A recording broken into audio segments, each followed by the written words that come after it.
오늘은 히브리서 8장 1절에서 13절까지 보겠습니다. 오늘 본문은 예수님을 대제사장으로 소개를 하고 있습니다. 그러면서 구약의 제사장 직분보다 예수님의 이 제사장 직분이 더 탁월하고 뛰어나다, 이렇게 말씀을 합니다. 1절 읽어보겠습니다. 지금 우리가 하는 말의 요점은 이러한 대제사장이 우리에게 있다는 것이라. 그는 하늘에서 지극히 크신 이의 보좌 우편에 앉으셨으니. 이렇게 예수님을 하늘에 계신 영원한 대제사장으로 소개하고 있는 이유는 믿음을 버리고 배교하는 유대인 성도들 때문입니다. 어제 말씀드린 대로 유대 크리스찬들은 예수님을 믿은 후에 성전을 떠나게 되죠. 더 이상 제사를 드리지 않습니다. 예수님을 믿은 이후에는 제사장이 없어져 버립니다. 믿음으로 교회에서 예배를 드리면서 살아가야 하기 때문에 일평생 제사만 드리고 살았던 그들에게는 이게 굉장히 생소해요. 제사도 없고 성전도 없고 제사장과 대제사장도 없어져요. 그들의 신앙생활, 예배생활이 단조로워지죠. 그래서 허전하고 허탈할 수 있는 것입니다. 그래서 이제 이 히브리서 기자는요, 유대인 크리스찬들을 위로합니다. 그리고 제사장이 없는 게 아니라 우리에게 더 탁월한 제사장이 계시다라는 것을 이제 예수님을 통해서 소개하고 있는 것입니다. 구약의 레위지파 제사장들보다 이 예수님의 제사장 직분이 얼마나 탁월하고 뛰어나고 위대하고 영원한지, 능력이 있는지를 알아야 한다, 이렇게 말씀을 합니다.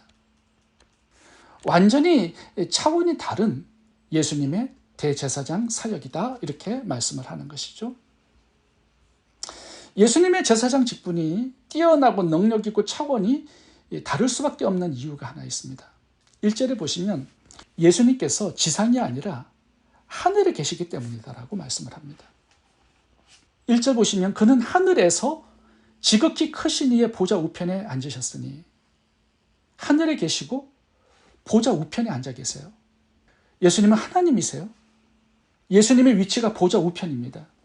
이거는요, 세상을 통치하는 하나님이라는 뜻이고 능력이 있다라는 뜻이죠. 눈에 보이는 세상과 보이지 않는 영계를 다스리시는 그 하나님이 바로 우리의 대제사장이시다, 이렇게 말씀을 하고 있는 것입니다. 시간과 공간의 제약도 받지 않으시고 모든 것을 초월해서 우리들을 도와주실 수 있는 그런 제사장이심을 소개하고 있는 것입니다. 이렇게 엄청난 분을 우리의 대제사장으로 모시고 있으니까 얼마나 우리가 큰 위로를 받겠느냐. 우리의 구원을 빼앗아 갈 수 있는 그런 존재도 없고요. 능력 있는 하나님을 우리의 제사장으로 모시고 있으니까 우리의 구원이 든든할 수밖에 없고 안전할 수밖에 없다라는 것을 설명하고 있는 것입니다. 그러면서 오늘 예수님의 제사장 사역을 세 가지로 소개하고 있는데 그 세 가지가 무엇인지 살펴보도록 하겠습니다. 첫 번째는 중보기도 사역입니다. 1절에 보면은 예수님께서 하나님 보좌 우편에서 우리를 위해서 중보기도하고 계신다라고 말씀합니다. 로마서 8장 34절을 보겠습니다. 죽으실 뿐 아니라 다시 살아나신 이는 그리스도 예수시니 그는 하나님 우편에 계신 자요 우리를 위하여 간구하시는 자신이라. 하나님 우편에서 뭘 하시느냐? 우리를 위해서 중보기도 하셔요. 능력 있는 중보기도를 주님께서 우리를 위해서 하고 계시는 것입니다. 히브리서 7장 25절도 읽어보겠습니다. 그러므로 자기를 힘입어 하나님께 나아가는 자들을 온전히 구원하실 수 있으니 이는 그가 항상 살아서 저희들을 위하여 간구하심이니라. 예수님은 하나님이십니다. 수많은 천군 천사와 천국 백성들에게 예배를 받고 섬김을 받아야 하는 분인데요. 오히려 성도들을 위해서 중보기도 하시는 제사장의 사역을 감당하고 계십니다.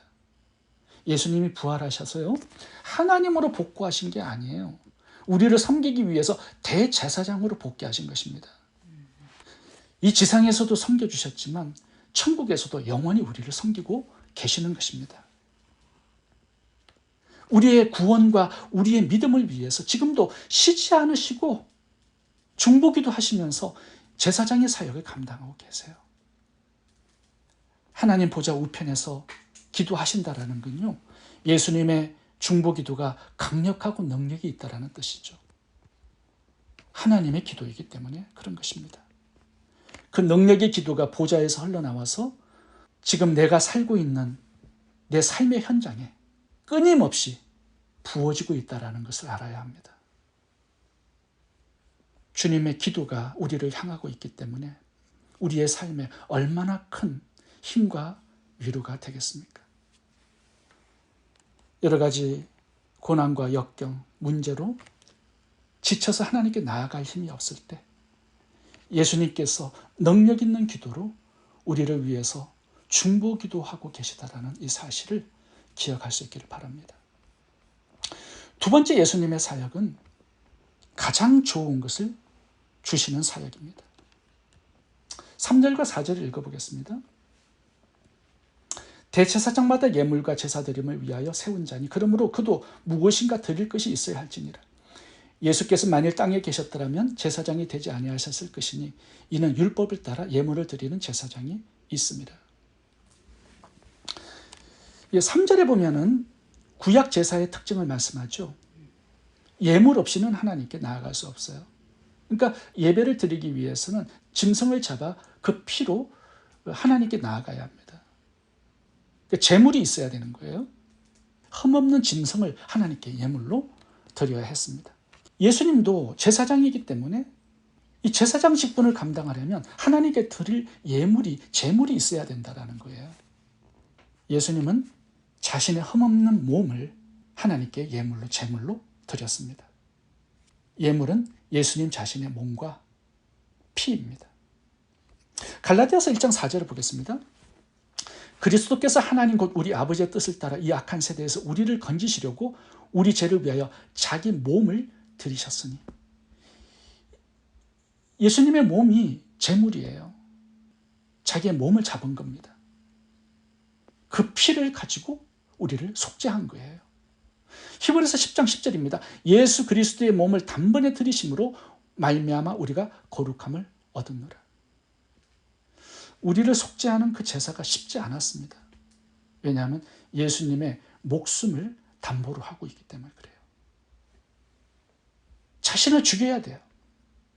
그 피를 하나님께 올려드려야만 우리가 제사함을 받고 구원을 받을 수 있었던 것입니다.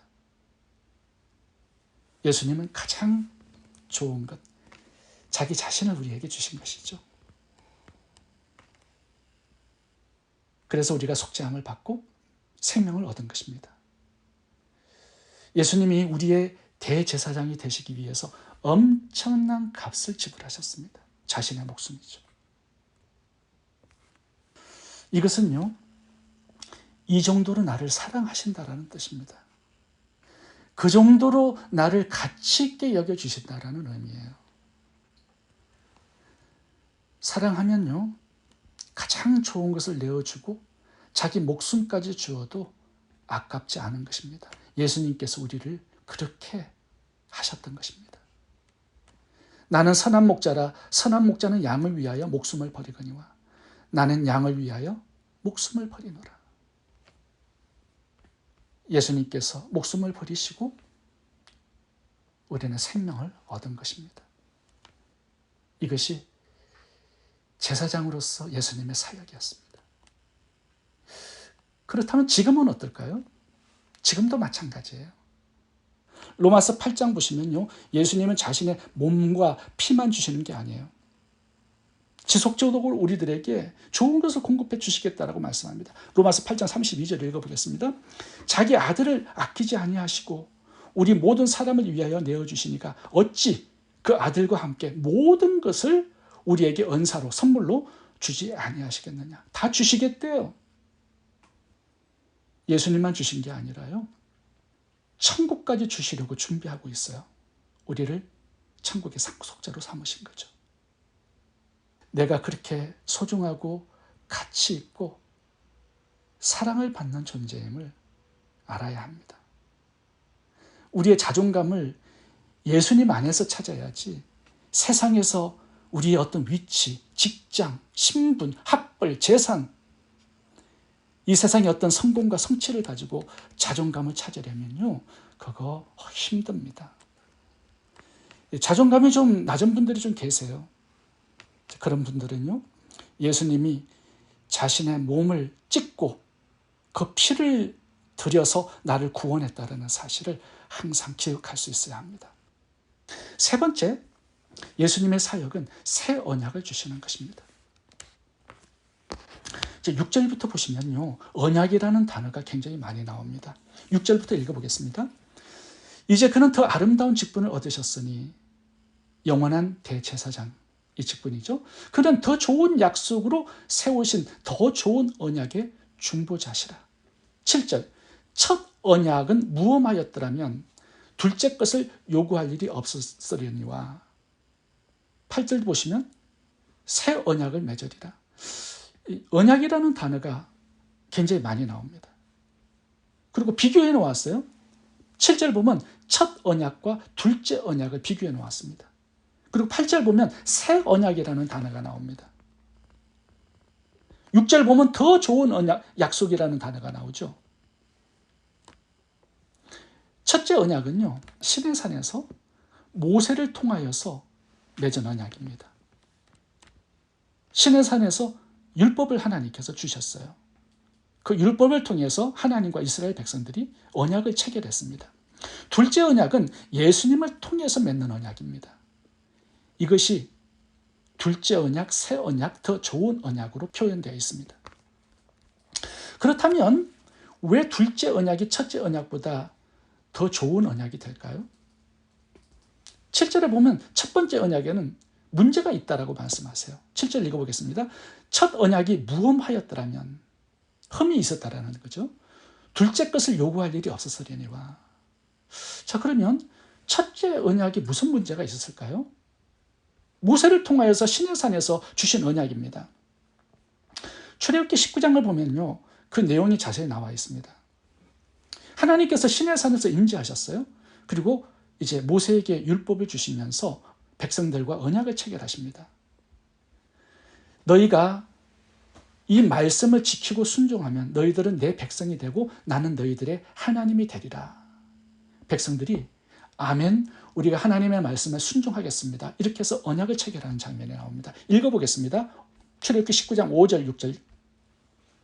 너희가 내 말을 잘 듣고 내 언약을 지키면 너희는 모든 민족 중에서 내 소유가 되겠고 너희가 내게 대하여 제사장 나라가 되며 거룩한 백성이 되리라. 너는 이 말을 이스라엘 자손에게 전할지니라. 백성이 일제히 응답하여 이르되 여호와께서 명령하신 대로 우리가 다 행하리이다. 언약이 체결되었어요. 이게 첫 번째 언약입니다. 그렇다면 이스라엘 백성들이 우리가 하나님의 명령대로 다 순종하겠습니다, 이렇게 결단을 했는데요, 순종했을까요? 아닙니다. 이스라엘 백성들 불순종하고 우상숭배하고 음행하고 원망불평하고 하나님을 덩지고 살았습니다. 그래서 그 결과 언약 체결이 깨어져 버려요. 문제가 뭐였을까요? 율법에 문제가 있고 하나님 쪽에 문제가 있는 게 아니라 백성들에게 순종할 힘이 없었기 때문입니다. 하나님을 경외하고 사랑하는 마음도 없었기 때문입니다. 그러니까 억지로 말씀을 순종하려고 했던 거예요. 마음도 없이. 하나님이 두려워서 순종하려고 했던 거죠. 그래서 하나님은 이제 둘째 새로운 언약을 예수님을 통하여서 우리들에게 주실 필요가 있었다라는 겁니다. 그렇다면 예수님을 통하여서 어떤 언약을 우리와 체결했을까요? 이게 이제 새 언약이고 더 좋은 언약입니다. 그 언약은 뭐냐 하면요, 예수님을 믿을 때 예수님의 보혈의 피로 우리의 죄를 사하시고 우리에게 성령을 보내주시겠다라는 이 언약입니다. 우리가 예수님을 믿을 때 성령을 보내주시는 이 언약을 체결하는 겁니다. 우리의 죄만 사해 주시는 게 아니고 우리를 의롭게만 하시는 게 아니고 하나님의 자녀만 삼아주시는 게 아니고 성령 하나님을 우리 속에 보내주셔서 이제 우리의 마음을 철저하게 치유하고 고쳐 주시겠다라는 것입니다. 그래서 이제 오늘 본문의 후반부를 보면 우리의 마음을 고쳐주시고 우리의 마음속에 하나님의 새로운 언약을 새겨주시겠다라고 약속을 하고 있는 것입니다. 예수님의 피를 믿고 의롭게 된 성도들에게 성령을 보내주시겠다라는 이 약속이 사도행전 1장 4절에 나오는데 읽어보겠습니다. 사도와 함께 모이사 그들에게 분부하여 이르시되 예루살렘을 떠나지 말고 내게서 들은 바 아버지께서 약속하신 것을 기다리라. 하나님의 언약이 나와요. 예수님은 믿는 자에게 성령을 보내주시겠다라는 언약입니다. 요한은 물로 침례를 베풀었으나 너희는 몇 날이 못되어 성령으로 침례를 받으리라. 이게 하나님의 약속이고 언약입니다. 새 언약이에요. 예수님의 피로 맺은 새 언약, 성령님을 보내주시겠다라는 거죠. 이스라엘 백성들이 시내산에서 첫 언약을 체결했을 때 그때가 출애굽한 지 50일째 되는 오순절 날이었습니다. 둘째 언약을 체결하는 그 성령을 보내주시는 그날도요, 예수님 부활하신 다음에 50일째 되는 오순절이었습니다. 이 오순절에 첫 번째 언약을 체결하시고 두 번째 언약을 체결하신 것입니다.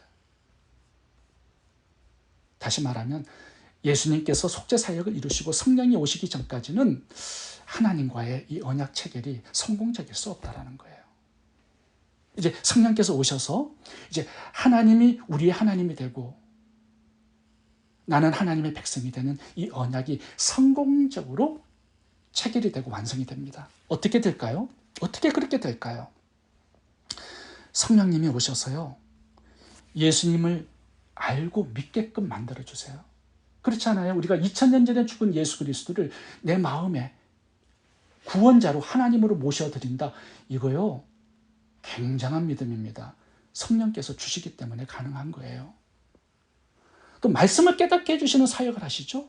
하나님을 아바 아버지라고 부르면서 친밀한 교제를 나누게 하시는 사역도 성령님께서 도와주시는 사역입니다. 우리의 힘으로 말씀 절대로 깨달을 수 없습니다. 성령이 오시면 우리를 모든 진리 가운데로 인도하시겠다고 약속하셨죠. 말씀을 조명해 주시고 깨닫게 하시는 사역을 성령께서 해주시는 거예요. 우리의 마음에 하나님의 법을 새겨주셔서 우리가 죄를 싫어하고 미워하고 버릴 수 있도록 도와주시는 사역도 성령께서 하시는 것입니다. 중요한 것은요, 하나님을 사랑하는 마음을 우리 마음속에 풍성하게 채워주세요. 그래서 하나님의 말씀을 억지로 순종하는 게 아니에요. 기쁨으로, 즐거움으로 순종할 수 있도록 도와주시는 사역이 성령 하나님의 사역입니다. 하나님을 사랑하니까, 말씀을 사랑하니까 순종이 쉬워지고, 하나님을 사랑함으로 순종하니까 이게 기쁨과 즐거움이 되는 거예요. 그래서 저는 예수님의 이 구속 사역이 예수님의 죽음과 부활, 성천으로 완성되는 것보다는 예수 그리스도께서 성령을 보내주심으로 우리 속에, 그래서 하나님의 전체 구속 사역의 계획이, 이 그림이 완성되는 것이라 생각합니다. 예수님께서 믿는 성도들의 마음속에 오셔서 내주하시고 동행하고 계십니다. 이것은요, 구약의 제사장으로서는 죽었다 깨어나도 할 수 없는 사역입니다. 차원이 다른 사역을 우리 주 예수 그리스도께서 우리의 제사장이 되어서 하신 거예요. 우리가 예수님을 우리의 구원자로, 제사장으로 믿고 살아가고 있다는 것, 이게 얼마나 큰 축복인지를 바로 알아야 한다는 것입니다. 성령님은 오늘도 우리가 하나님의 말씀대로 순종해서 복을 받을 수 있도록 도와주시고 계십니다. 순종할 수 있는 힘을 주고 계십니다. 하나님을 사랑할 수 있는 마음을 풍성하게 주고 계십니다. 순종이 너무 쉬워지고 기쁨과 즐거움이 되도록 도와주시는 거죠. 저는 우리 교회 성도님들을 보면요, 하나님이 명령하신 구제와 전도와 선교를 위해서 물질을 아까워하지 않는 분들 많이 봅니다. 많이 나누고 베풀고 섬기는 것을 정말 기쁨으로 여기는 분들 많이 보게 됩니다. 하나님의 말씀에 대한 순종이 억지가 아니라, 하나님을 두려워해서가 아니라 그렇게 헌신하고 희생하는 것이 기쁨과 즐거움이 되고 있는 거예요. 이것이 성령께서 오셔서 우리들에게 하시는 사역입니다. 예수님을 제사장으로 믿으시고 또 성령께서 내 속에 들어와 계신다라는 것을 믿으시고 주님과 동행하는 하루하루의 삶이 되시기를 바랍니다. 기도하겠습니다.